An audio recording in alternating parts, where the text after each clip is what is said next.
பர்திமேயு சுவிசேஷ ஊழியங்கள் வழங்கும் நற்செய்தி நேரம். தேவ செய்தி பாஸ்டர் ஆர். அகஸ்டின்.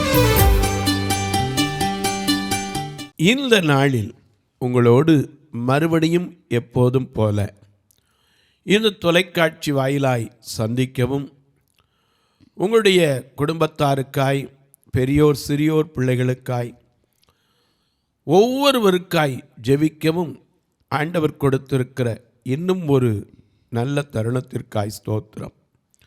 எத்தனையோ பேருக்கு கிடைக்கக்கூடாத ஒரு நல்ல சிலாக்கியத்தை கர்த்தர் நாள்தோறும் கொடுத்து வருகிறார். ஆண்டவர் படைத்த இந்த நாளும் உங்கள் எல்லா நிலையிலும் ஆசீர்வாதமாக இருக்கவும், புறப்பட்டு போகிற காரியத்தில் நியாயாதிபதிகள் 18:6 ஏற்ற பிரயாணமாக இருக்கவும், எதிர்பார்த்து போகிற மக்களுக்கு நன்மையான ஈவுகளை தருகிற தேவனாய் வெளிப்படவும், ஒருவேளை மருத்துவமனைக்கு பல காரியமாய் அல்லது ஒருவேளை ஏதோ ஒரு செக்கப்புக்கு போய் கொண்டிருந்தாலும் பயப்படாமல் ஆண்டவர் துணை நிற்கிறார் என்கிற நம்பிக்கையோடு இந்த நாள் உங்களுக்கு ஆசீர்வாதமாய் அமைய வேண்டும் என்று நானும் எப்போதும் என்னுடைய தனிப்பட்ட ஜெபங்களிலும் ஜெபிப்பதுண்டு. இந்த நாளிலும் உங்களோடு ஒரு காரியத்தை பேச நான் வாஞ்சிக்கிறேன். ஏன்னா அன்னைக்கு ஒரு அம்மையார் சொன்னாங்க, அநேக நேரங்களில் எவ்வளோதான் ஆண்டவருக்குள்ளே இருந்தாலும் பிரச்சனை மாற மாட்டேங்குது ஐயா, வேதனைகள் தீர மாட்டேங்குதே, கவலைகள் போக மாட்டேங்குதே, இதற்கு என்ன செய்ய வேண்டும் என்று ஒரு கேள்வியை வைத்தீங்க. என்ன செய்யணும் அதைத்தான் நீ சொல்ல போகிறேன். உங்களுடைய வேதாகமத்தை எங்கே இருந்தாலும் சரி, இந்த நிகழ்ச்சியை பார்க்கும்போது தயவு செய்து மறக்கவே கூடாது. என்னையாமிங்க, உங்கள் பைபிளை கையில் எடுத்து நான் சொல்கிறது சரியாக இருக்கா இல்லையான்னாவது பார்க்குறக்காவது நீங்கள் வேதத்தை வாசிக்கிறவங்களா இருந்தால் கட்டாயம் உங்கள் பைபிளை எடுத்து கையில் வச்சுக்கணும். ஏன்னா அவருடைய வசனம் நமக்கு ஆறுதலை தரும், ஆசீர்வாதத்தை தரும், கவலையை மாற்றும், கண்ணீரை துடைக்கும். ஆகையினால உங்களுடைய வேதாகமத்தை எங்கே இருந்தாலும் தயவுசெய்து தேடி உடனே போய் எடுத்து ஒரு வார்த்தையை திருப்புங்க. 81ஆம் சங்கீதத்தில் 13வது 14வது வசனத்தை நீங்களும் திருப்பிக் கொள்ளலாம். இங்கேயும் நான் எடுக்க சொல்கிறேன். சங்கீதக்காரன் எழுதி வைத்த 150 சங்கீதத்தில் 81ஆம் சங்கீதம் 13வது 14வது இந்த 2 வசனத்தையும் மறக்காமல் கையில் எடுத்து வச்சுக்கிறீங்களா? அப்படி எல்லாரும் எடுக்கிற வரைக்கும் சேர்ந்து பாடுவோமா? குயவனே குயவனே படைப்பின் காரணனே, களிமண்ணான என்னையுமே கண்ணோக்கி பார்த்திடுமே.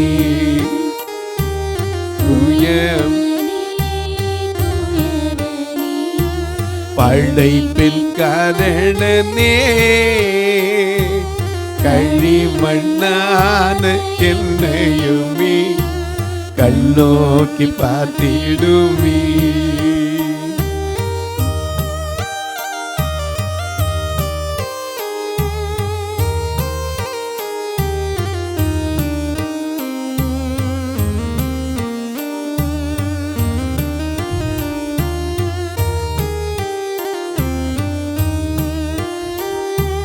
வெறுமையான பாத்திரம் நான் வெறுத்து தள்ளாமலே, வெறுமையான பாத்திரம் நான் வெறுத்து தள்ளாமலே, நிரம்பி வழியும் பாத்திரமாய் விளங்கச் செய்திடுமே.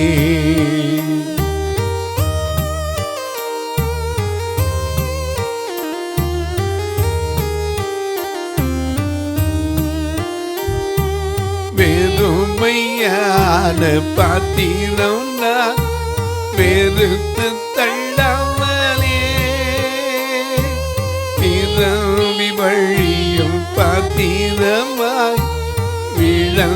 செய்திடுமே. வேதத்தில் காணும் பாத்திரம் எல்லாம் இயேசுவை போற்றிடுமே. என்னையும் அவ்வித பாத்திரமாய் வளைந்து கொள்ளுமே. வேதத்தில் காணும் பாத்திரமெல்லாம் இயேசுவை போற்றிடுமே. என்னையும் அவ்வித பாத்திரமாய் வளைந்து கொள்ளுமே. குயவனே குயவனே படைப்பில் காரணனே,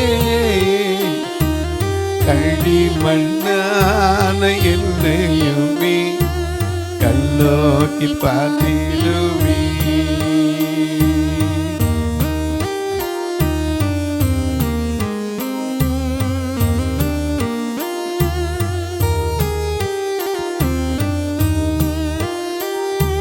விலை போகாத பாத்திரம் நான் விரும்புவாரில்லையே.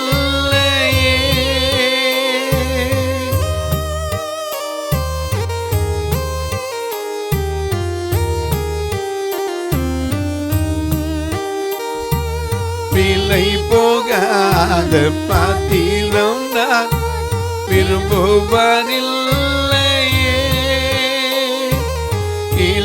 இல்லாமல் கிருபையா உகந்ததாக்கிடுமே. சொல்லுங்க. விலை போகாத பாத்திரம் நான் விரும்புவாரில்லையே. இல்லாமல் கிருபையா உகந்ததாக்கிடுமே. தடைகள் யாவும் நீக்கியம்மை தம்மை போல் மாற்றிடுமே.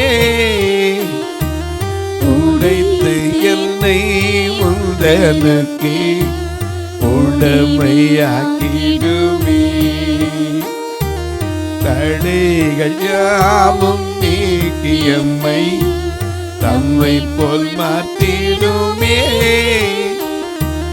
உடைத்து என்னை முந்தனுக்கு உடமையாக்கிடுமே. குயவனே குயவனே படைப்பில் காரணனே, களிமண்ணான என்னையுமே கண்ணோக்கி பார்த்திடுமே. எல்லாம் எடுத்திருப்பீங்க. 81ஆம் சங்கீதத்திலே 13-14 வசனத்தை வாசிக்க கேட்போம். ஆ என் ஜனம், ஆ என் ஜனம், எனக்கு செவி கொடுத்து. ஆண்டவர் பேசுகிற ஒரு அங்கலாய்ப்பை கேளுங்க. ஆ என் ஜனம் எனக்கு செவி கொடுத்து. இஸ்ரவேல் இஸ்ரவேல் என் வழிகளில் நடந்தால், என்னுடைய வழிகளில் நடந்தால் நலமாயிருக்கும் நலமாயிருக்கும் அப்படின்னு சொல்லிட்டு விட்டுறல. நான் சீக்கிரத்தில் அவர்கள் எதிராளிகளை தாழ்த்தி, அவர்களுடைய எதிராளிகள் என்று சொல்லப்படுகிற எல்லா காரியத்திலும் தாழ்த்தி, என் கையை அவர்கள் சத்துருக்களுக்கு விரோதமாக திருப்புவேன். ஆண்டவருடைய வார்த்தை இந்த மாதத்தில் கொடுக்கிற வாக்கு அதுதான். ஆண்டவர் என்ன செய்வாரா? நாம செய்ய வேண்டியது என்ன இங்க சொல்லியிருக்கு. அது மாதிரி அவர் செய்யறது என்ன? நாம செய்ய வேண்டியது செஞ்சா அவர் என்ன செய்வார்? செய்ய வேண்டியதை கரெக்டாக செய்வார். ஆனால் நாம செய்ய வேண்டியதை செஞ்சிருக்கோமா? என்ன எதிர்பார்க்கிறார்? என் ஜனங்கள், ஏன்னா இஸ்ரவேல் என்பது அவருடைய ஜனம். அதனால தான் சொல்றார், இந்த ஜனத்தை நான் எனக்கென்று ஏற்படுத்தினேன் என்று சொல்லுகிறார். இவர்கள் என் துதியை சொல்லி வருவார்கள் என்றும் சொல்லுகிறார். அப்படி எதிர்பார்க்கிற ஆண்டவர் இன்னொரு காரியத்தை சொல்ல திரும்ப 13ஆம் வசனத்தை வாசிங்க பார்க்கலாம்.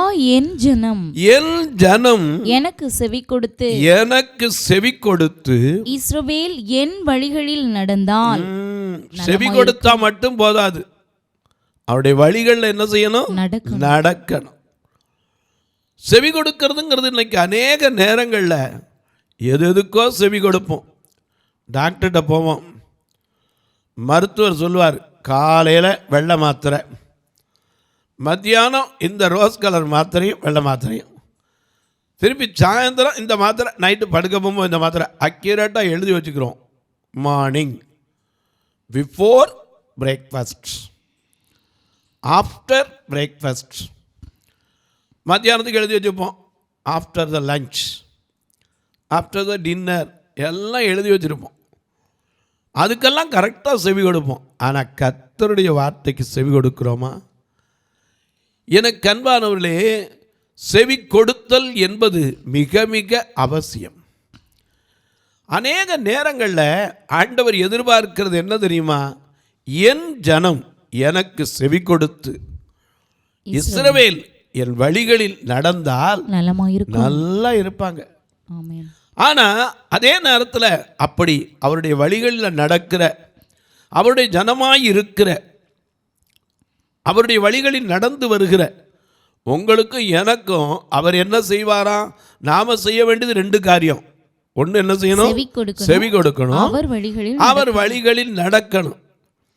அப்படி நடந்தா அவர் ஒரு காரியத்தை செய்வாராம். என்ன செய்வாராம்? நான் சீக்கிரத்தில், அதுவும் எப்போ?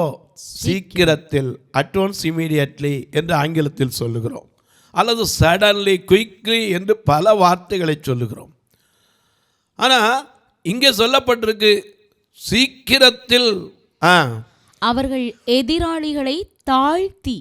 எதிராளிகள் என்று யாருக்குமே இல்லைன்னு சொல்ல முடியாது. நம்ம நினைக்கிறதெல்லாம் எதிராளி யாருன்னா பக்கத்து வீட்டுக்காரன், அடுத்த வீட்டுக்காரன் தான் எதிராளின்னு நினைக்கிறோம். ஆனால் எதிராளி யாரு? சாத்தான். 1 பேதுரு 5:7 வாசிக்கிறோம், தெளிந்த புத்தி உள்ளவர்களாய் இருங்கள், விழித்திருங்கள், ஏனெனில் உங்கள் எதிராளியாகிய பிசாசானவன் கர்ச்சிக்கிற சிங்கம் போல் எவனை விழுங்கலாமோ என்று வகை தேடி சுற்றி. அப்ப அந்த எதிராளி யாரு? பிசாசானவன். லூக்கா எழுதின சுவிசேஷம் 18:3 என்ன வாசிக்கிறோம்? அதையும் வாசிக்க கேட்போம். ஏன்னா எதிராளினா என்ன நம்ம தெரிஞ்சுக்கணும். அந்த பட்டணத்திலே ஒரு விதவையும் இருந்தாள். அவள் அவனிடத்தில் போய், எனக்கும் என் எதிராளிக்கும் இருக்கிற காரியத்தில். எதிராளி என்றால் அநியாயம் செய்கிறவனும் எதிராளி தான், சத்துரு அநியாயம் செய்கிறவன் தான், அதனால அவனும் எதிராளி தான். மத்தேயு 5:25 வாசிக்க கேட்போம். மத்தேயு எழுதின சுவிசேஷம் 5ஆம் அதிகாரம் 25ஆம் வசனத்திலிருந்து. எதிராளி உன்னை நியாயாதிபதியினிடத்தில் ஒப்புக்கொடாமலும். எதிராளி உன்னை நியாயாதிபதியிடத்தில் ஒப்புக்கொடாமலும். நியாயாதிபதி உன்னை சேவகனிடத்தில் ஒப்புக்கொடாமலும். நீ சிறைச்சாலையில் வைக்கப்படாமலும் இருக்கும்படியாக. சிறைச்சாலையில வைக்கப்படாமல் இருக்கும்படியாக நீ உன் எதிராளியோடு வழியில் இருக்கும் போதே சீக்கிரமாய் அவனுடனே நல் மனம் பொருந்து.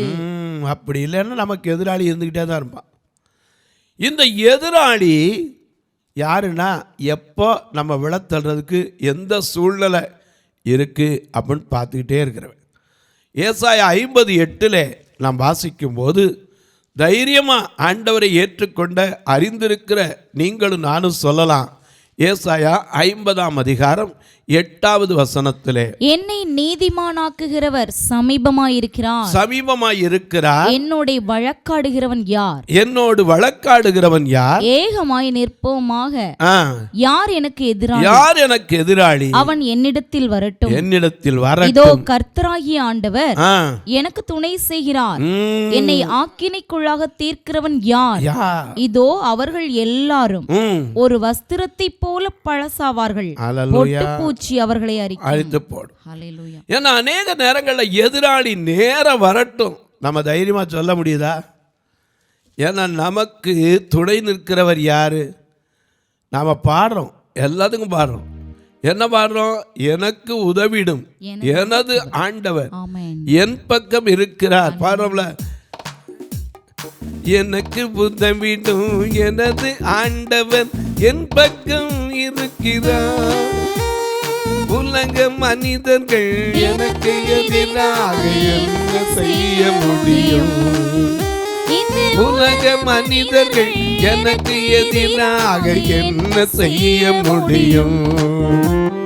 தோல்வி இல்லை எனக்கு, வெற்றி பவனி செல்வேன். தோல்வி இல்லை நமக்கு, வெற்றி பவனி செல்வேன்.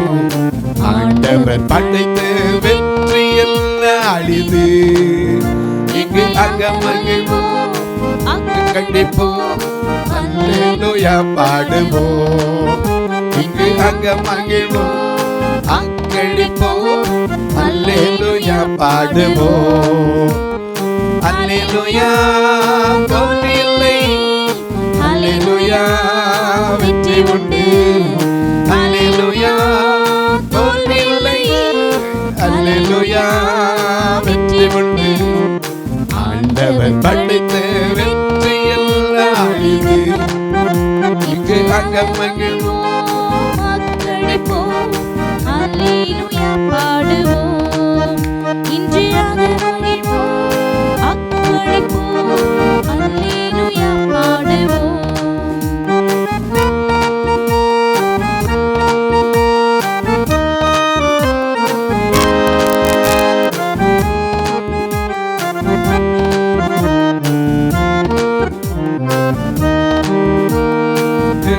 பட்டகள் கட்டிடம் தாங்கிடும் மூளைக்கல்லாகிற்று. தள்ளப்பட்டகள் கட்டிடம் தாங்கிடும் மூளைக்கல்லாகிற்று.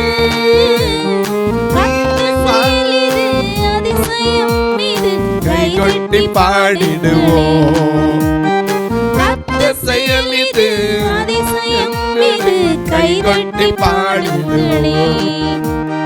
தோல்வி இல்லை எனக்கு, வெற்றி பவனி செல்வேன். தோல்வி இல்லை நமக்கு, வெற்றி பவனி செல்வோம். ஆண்டவர் படைத்த வெற்றி எல்லாம் அழிது, இன்று அகமகிழ்வோம் அக்களிப்போம், அல்லேலூயா பாடுவோம். இன்று அகமகிழ்வோம் அக்களிப்போம், அல்லேலூயா பாடுவோம். ஐயா நல்லா கவனிங்க, எதிராளி யாரு? பக்கத்து வீட்டுக்காரனா, அடுத்த வீட்டுக்காரனா? நம்ம அநேக நேரம் அதைத்தான் நினச்சிக்கிறோம். அது இல்லைங்க. நம்முடைய எதிராளி யாருன்னா, எப்போ எந்த நேரம் விழத்தள்ளலாம், அவன் சுற்றி திரிகிறவன்.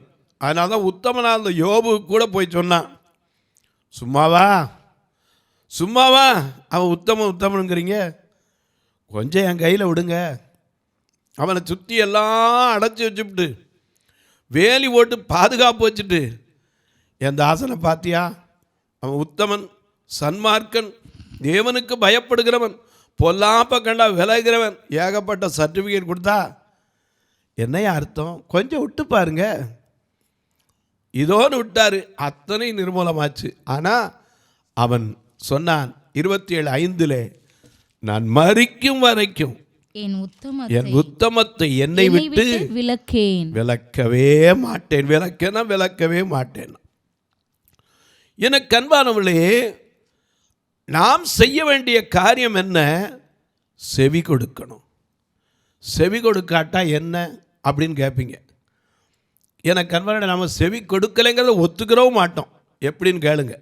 எரேமியா தீர்க்கதரிசியின் புஸ்தகம் 3ஆம் அதிகாரம் 13வது வசனத்தை வாசிக்க.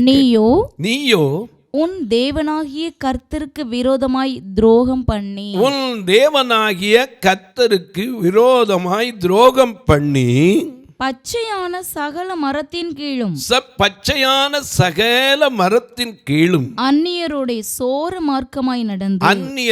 சோர மார்க்கமாய் நடந்து உன் அக்கிரமத்தையும் என் சத்தத்துக்கு செவி கொடாமற் போனதையும் நீ செவி கொடாமல் போனதையும் ஒத்துக்கொள் என்று கர்த்தர் சொல்லுகிறார். முதல்ல ஒத்துக்கிறதுக்கு பழகணும்.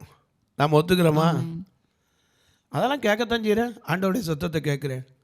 ஆண்டவருடைய சத்தத்தை கேட்டால் எப்படி நடப்போம்? ஆண்டவருடைய சத்தம் நம்ம கேட்கணும். எப்படியாவது கேட்கலன்னு ஒருத்தரும் சொல்ல முடியாது. எந்த வழியிலையாவது கேட்டிருக்கோம். சிலருக்கு வியாதி வர நேரத்தில் ஆண்டவருடைய சத்தத்தை எதிர்பார்ப்போம். சிலருக்கு கஷ்டம் வரும்போது தான் ஆண்டவரை தேடுவோம். சிலருக்கு ஏதாவது பரீட்சை வந்தால் தான் ஆண்டவரை தேடுவோம். சிலர் வேலைக்கு போகிற நேரம், இன்டர்வியூக்கு போகிற நேரம் தேடுவோம். அப்படி இல்லை. ஆண்டவரோடு நாம் எப்போது இருக்கிறோமா? எனக்கு அன்பானவர்களே, அநேக நேரங்களில் அவருடைய சத்தத்துக்கு நாம் செவி கொடுக்கறது இல்லை. அதனால தான் இங்கே அழகாக சொல்கிறாரு. 81ஆம் சங்கீதத்திலே 11ஆம் வசனத்தை வாசிக்க கேட்போம். என் ஜனமோ என் சத்தத்துக்கு செவி கொடுக்கவில்லை. என் சத்தத்திற்கு என்ன செய்யல? செவி கொடுக்கவில்லை. இஸ்ரவேல் என்னை விரும்பவில்லை. அப்புறம் எப்படி இருக்கும்? ஆண்டவரை விரும்பணும். அவருடைய சத்தத்துக்கு என்ன செய்யணும்? செவி கொடுக்கணும். ஆகையினால தான் 8ஆம் வசனத்தில் அதே சங்கீதக்காரன் சொல்லுகிறான், என் ஜனமே கேள், என் ஜனமே கேள், உனக்கு சாட்சியிட்டு சொல்லுவேன், இஸ்ரவேலே நீ எனக்கு செவி கொடுத்தால் நலமாயிருக்கும். ஆண்டவருடைய அங்கலாய்ப்பு கெஞ்சி நிற்கிறார். ஐயா, செவி கொடுங்க. செவி கொடுத்தா என்னென்ன இருக்கும்? இப்போ சொல்லிக்கிட்டே வாரேன். செவி கொடுத்தா என்னென்ன உண்டு அந்த ஆசீர்வாதங்களையும் சொல்லி வாரேன். என்னத்துக்கு செவி கொடுக்கணுங்கிறதையும் உங்களுக்கு சொல்கிறேன். தயவு செய்து மறக்காமல் இந்த நிகழ்ச்சியை பார்க்குற நீங்கள் ஒரு வார்த்தை எங்களுக்காக ஜெபிக்கணும். இந்த ஊழியத்துக்காக ஜெபிக்கணும். ஏன்னா எங்களுடைய சபை முற்றிலும் பார்வையற்ற மக்கள் மத்தியில் தான் வைத்திருக்கிறோம். 2 கண்ணும் தெரியாத மக்கள் மத்தியில். அவர்களும் ரட்சிக்கப்பட வேண்டும். அந்த சபையில் காணிக்கை எதிர்பார்த்து வைக்கலை. வருகிற மக்களை ஒரு நாள் நான் முடிஞ்ச உடனே காணிக்க எண்ணதில்லை, ஆட்களை தான் எண்ணியிருக்கிறேன். ஏன் தெரியுமா? அவங்க ஒருத்தர் கூட சாப்பிடாமல் போயிடக்கூடாது. எனக்கு தெரியும், கிரியை இல்லாத விசுவாசம் ஒரு மனிதன் என்ன செய்யாது? ரட்சிக்காது. அவர்களை அழைத்து வர்றது கூட பாருங்கள். திருநெல்வேலி மாவட்டத்தில் புது பஸ் ஸ்டாண்டுக்கிட்ட நீங்கள் ஒருவேளை அந்த பகுதியில் இருப்பீங்கன்னா நீங்கள் வரலாம். 9 மணிக்கெல்லாம் பார்த்தீங்கன்னா வேன் நிற்கும் பஸ் ஸ்டாண்டுக்கு வெளியே. இந்த பார்வையற்ற மக்கள்லாம் வந்து ஏறிக்கலாம். அவங்கள வந்து கூட்டிகிட்டு வந்து இங்கே சர்ச்சுக்கு 2 ட்ரிப்பு அல்லது 2 தான், மறுதெல்லாம் 2, வர்றதுக்கு 2, போகிறதுக்கு 2, 4 தடவை அதை எடுக்க சொல்கிறோம். நீங்களும் வந்து கலந்து கொள்ளலாம். எனக்கு அன்பானவர்களே, இதுக்கு மட்டுமே ஒரு வாரத்துக்கு 4000 ரூபா, மாதம் 16000 ரூபா வேனுக்கு மட்டும் கொடுக்குறோம். இவங்களை வர வச்சு சத்தியத்தை சொல்லி ஒரு நல்ல சாப்பாடும் கொடுத்து அவங்களோட கூட்டிகிட்டு வராங்களே, அவங்களுக்கு இவங்க ஏதாவது கொடுக்காட்டா யாரும் கூட்டிகிட்டு வர மாட்டாங்க. அதனால் அவங்களுக்கு அந்த போக்குவரத்து டிக்கெட்டையும் கொடுத்து தான் அனுப்பி வைக்கிறேன். காரணம் என்ன? எப்படியாவது இந்த ஆத்துமாக்கள் எங்கே போய் சேரணும்? பரமராஜ்யத்துக்கு போய் சேரணும். எனக்கு அன்பார்களே, மதுரை ஆலயத்தில் எல்லா குடும்பத்துலேயும் ஒவ்வொரு குடும்பத்துக்கும் 4 கிலோ அரிசி தான் கையில் கொடுத்து அனுப்புகிறேன். ஏன்னா அந்த வாரம் முழுக்க வேலை இல்லாட்டாலும் அவங்க சாப்பிடட்டும். இதுக்கிடையில் பொள்ளாச்சியிலேருந்து ஒரு நண்பர் இருக்கிறார். அவர் மாதந்தோறும் 10 கிலோ சீரகம், 10 கிலோ கடுகு, 10 கிலோ பெரிய சீரகம், வெந்தயம் எல்லாம் கொடுப்பார். இதையும் பகிர்ந்து எல்லாருக்கும் பாக்கெட் போட்டு உதவியாகத்தான் செய்கிறோம். கர்த்தர் அவரையும் ஆசீர்வதிக்கட்டும். எனக்கு அன்பார்களே, இந்த பார்வையற்ற மக்கள் திருச்சபையில் இன்னும் எத்தனையோ காரியங்கள் செய்யப்படாமல் இருக்குது. உங்கள் பிறந்த நாள், திருமண நாள் போன்ற நல்ல நாட்களிலே ஒரு கட்டுமான பணிக்கு உதவலாம், ஒரு நேரம் உணவு கொடுக்க உதவலாம், ஒரு 100 பேருக்கு ஊன்றுகோல் கொடுப்பதற்கு கூட உதவலாம். அது மட்டும் இல்லை, பார்வையற்றோர் மரித்தா கூட சொந்தக்காரங்க கை நீட்ட மனசு வராது. அடக்கத்துக்கு ஃபியூனரல் ஃபண்டுக்காக உதவலாம். அது மட்டும் இல்லை, எனக்கு அன்பானோலே, வருஷத்துக்கு ஒரு திருமணம் பார்வையற்ற மக்களுக்கு நடத்தி வருகிறோம். இந்த வருஷத்திலும் ஒரு திருமண காரியம் நடத்தணும். எப்படின்னு கேட்டிங்கன்னா, எந்த மக்களும் கண்ணீராவங்களுக்கு கல்யாணம் பண்ணி வைக்கிறது விரும்புறதில்லை. ஏன்னா இவங்களுக்கெல்லாம் எப்படி வாழ்க்கையாங்கிறாங்க. ஆனால் அவர்களையும் வாழ வைக்கத்தான் இயேசு இந்த பூமிக்கு வந்தார். இது நவம்பர் மாதத்தில் எப்போது வைக்கிறது உண்டு. நீங்களும் உங்கள் பிள்ளைகளைப் போல நினைத்தால் இந்த காரியத்திற்கு உதவலாம். எப்படி பிரதர் உதவுறதுன்னு கேட்டிங்கன்னா, இந்த 2 நம்பர் இங்கே ஜிபே வந்துக்கிட்டே இருக்கும். ஒருவேளை ஐயா நான் செய்யலாம், எங்களுக்கு பில்லு வைக்கணும்னு சொன்னீங்கன்னா என்கிட்ட கேளுங்க, அதற்கான நம்பரும் உங்களுக்கு தருகிறேன். அதன் வழியாக நீங்கள் தொடர்பு கொள்ளலாம். அதே போல் நாங்கள் வந்து பார்க்கலாமா, தாராளமாக ஃபோன் பண்ணிட்டு வாங்க. ஏன்னா நான் ஆயத்தமாக இருக்கிறதுக்கு இல்லை, உங்களை வந்து கூட்டிகிட்டு வந்து அலைய விடாமல் திருப்பி அனுப்புறதுக்கு. ஏன்னா நான் எங்கே இருக்கேன்னு தெரியாமல் நீங்கள் வந்துடக்கூடாது. திருநெல்வேலியில் ஒரு வாரம் இருப்பேன், மதுரையில் ஒரு வாரம் இருக்கேன். நீங்கள் அலைஞ்சு வந்துடக்கூடாது. ஃபோன் பண்ணிட்டு வந்தீங்கன்னா நான் இன்னும் உங்களை கூட்டிகிட்டு வர்றதுக்கு உதவியாக இருக்கும். அது மட்டும் இல்லை, உங்கள் ஜெபக்காரியம் எது இருந்தாலும் காலை 10லேருந்து 5 மணிக்குள்ளே சொல்லணும். ஏன் பிரதர் அதுக்கப்புறம் சொன்னால் எடுக்க மாட்டீங்களா? எடுப்பேன். நான் காலையில் தெரு பிரசங்கத்துக்கு போயிடுவேன். தெருவில் பிரசங்கம் பண்ணி தான் இந்த ஊழியமே நடந்து வருகிறது. ஆகையினால அந்த நேரம் நீங்கள் ஃபோன் அடித்து நான் எடுக்காமல் போய் என்ன சொல்கிறாங்க 24 மணி நேரம் ஜெப உதவிக்குன்னு எடுக்க மாட்டேன்னாங்களே நீங்கள் வருத்தப்படக்கூடாது. ஆக தான் சொன்னேன், 10 to 5 கூப்பிடுங்க, உங்களுக்காக ஜெபிக்க காத்திருக்கிறேன். இப்போ உங்களுக்காக ஜெபிக்கட்டுமா? நல்ல பிதாவே, நன்றியோடு துதிக்கிறோம் சுவாமி. என் ஜனம் எனக்கு செவி கொடுத்து என் வழிகளில் நடந்தால் எவ்வளவு நலமாயிருக்கும். ஆண்டவருடைய எதிர்பார்ப்பு இஸ்ரவேல் அவருடைய சொந்த சம்பத்து. தகப்பனுக்கு பிள்ளைகள் பணிவது கடமை, கீழ்ப்படிவது. ஆனால் சொந்த தகப்பனுக்கு தன் பிள்ளைகளே செவி கொடாமல் போனால் யார் செவி கொடுப்பார்கள்? செவி கொடுப்பதினால என்ன பிரயோஜனம்? இவைகளெல்லாம் நாம் தியானிக்க போகிறோம். ஒவ்வொருவரும் ஆண்டவரே எங்கள் செவிகளை திறந்து உம்முடைய சித்தத்தை செய்வதற்கு என்னை எங்களை அர்ப்பணிக்கிறேன் என்று சொல்லுவோம். இந்த நிகழ்ச்சியை பார்க்கிற நீங்கள் பிறந்த நாள், திருமண நாளை இன்றைக்கு ஒருவேளை இருக்குமானால் இந்த நாளில் உங்கள் எல்லா நன்மைகளையும் கர்த்தர் கொடுத்து ஆசீர்வதிக்கட்டும். தங்களுக்கு அன்பானுடைய இழந்த நினைவு நாட்களாக இருந்தால் அந்நாள் ஆன்மா சாந்தி அடையட்டும். அதுபோல இந்த ஊழியத்தை பல ஆண்டுகளாய் எந்த ஒரு பெயர் கூட சொல்லாமல் தாங்கி வருகிற என் அன்பு சகோதர சகோதரிகள், என் அன்பு பெரியோர் தாய்மார்கள் ஒவ்வொருவரையும் மனமாற வாழ்த்துகிறேன்.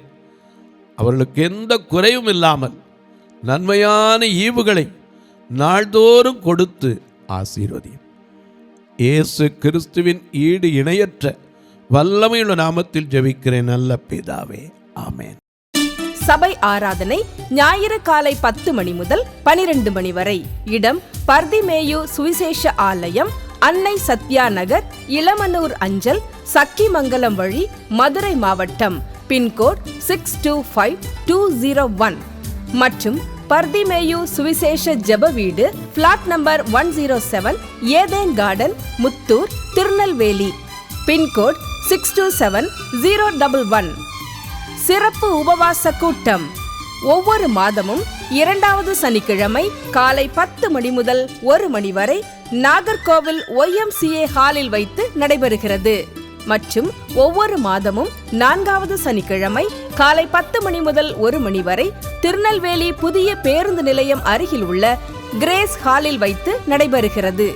எங்கள் எல்லா ஆராதனைகளிலும் கலந்து கொண்டு தேவனை மகிமைப்படுத்த அன்பாய் அழைக்கிறோம். உங்கள் உதாரத்துவமான காணிக்கைகளினால் இவ்வூழியத்தை தாங்க விரும்பினால் R Augustin, account number 5021364331, IFSC code IDIB 000B066, Indian Bank, BP Kulam, Madurai. GPay number 9842181917, BGM ministries மற்றும் 9442559772, பிளைண்ட் மினிஸ்ட்ரீஸ் அகஸ்டின்.